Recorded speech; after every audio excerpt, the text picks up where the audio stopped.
स्वागत है दोस्तों आप सबका अपने YouTube चैनल पर।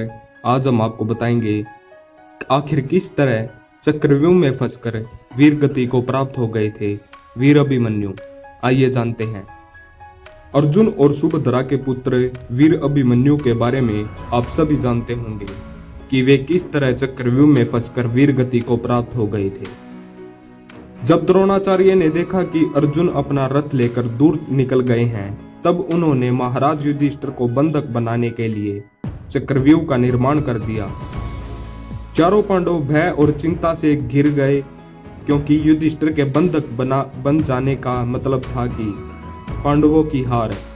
ऐसे में अभिमन्यु ने युधिष्ठिर से कहा कि मैं चक्रव्यूह भेदना जानता हूं, परंतु उससे बाहर निकलना नहीं जानता। ऐसे में सभी पांडवों ने निर्णय लिया कि अभिमन्यु चक्रव्यूह भेदेगा और उसके पीछे पीछे हम भी चक्रव्यूह में प्रवेश करके उसकी रक्षा करेंगे और उसे बाहर निकाल लाएंगे। प्रारंभ में यही सोचा गया था कि अभिमन्यु चक्रव्यूह को तोड़ेगा और उसके साथ अन्य योद्धा भी उसके पीछे से चक्रव्यूह में अंदर घुस जाएंगे। लेकिन जैसे ही अभिमन्यु घुसा और चक्रव्यूह फिर से बदला और पहली कतार पहले से ज्यादा मजबूत हो गई, तो पीछे के योद्धा भीम, सात्यकी, नकुल, सहदेव कोई भी अंदर घुस ही नहीं पाए। युद्ध में शामिल योद्धाओं में अभिमन्यु के सतर के धनुर्धर 2-4 ही थे, यानी थोड़े ही समय में अभिमन्यु चक्रव्यूह के और अंदर घुसता तो चला गया, लेकिन अकेला, नितांत अकेला, उसके पीछे कोई नहीं आया। सभी प्रयास कर रहे थे। तब जयद्रथ ने आकर मोर्चा संभाला और पांडवों को चक्रव्यूह में जाने से रोक लिया। जैसे जैसे अभिमन्यु चक्रव्यूह के सेंटर में पहुंचते गए, वैसे वैसे वहां खड़े योद्धाओं का गंतव्य और योद्धाओं का कौशल उन्हें बढ़ा हुआ मिला, क्योंकि वे सभी योद्धा युद्ध नहीं कर रहे थे, बस खड़े थे। जबकि अभिमन्यु युद्ध करता हुआ सेंटर में पहुंचता है।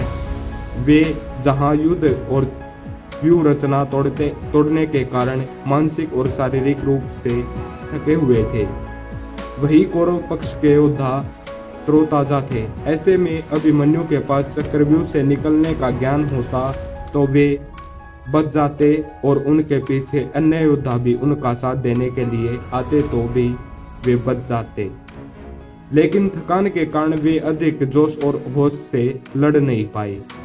चक्रव्यूह में प्रवेश करने के बाद अभिमन्यु ने कुशलतापूर्वक चक्रव्यूह के 6 चरण भेद लिए।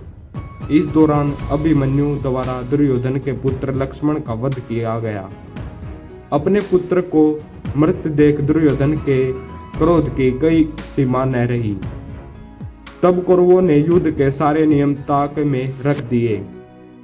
6 चरण पार करने के बाद अभिमन्यु जैसे ही 7वें और आखिरी चरण में पहुंचते हैं, तो उसे दुर्योधन, कर्ण, द्रोणाचार्य आदि सहित 7 महारथियों ने घेर लिया। वीर अभिमन्यु फिर भी साहस पूर्वक उनसे लड़ते रहे।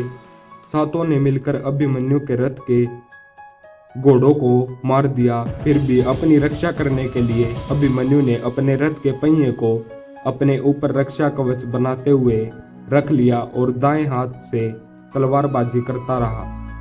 कुछ देर बाद वीर अभिमन्यु की तलवार टूट गई और रथ का पहिया भी चकनाचूर हो गया। अब वीर अभिमन्यु निहत्था थे। युद्ध के नियम के तहत निहत्थे पर वार नहीं करना था, किंतु तभी पीछे से निहत्थे अभिमन्यु पर जोरदार तलवार का प्रहार किया। इसके बाद एक के बाद एक 7 योद्धाओं ने उस पर वार कर दिए।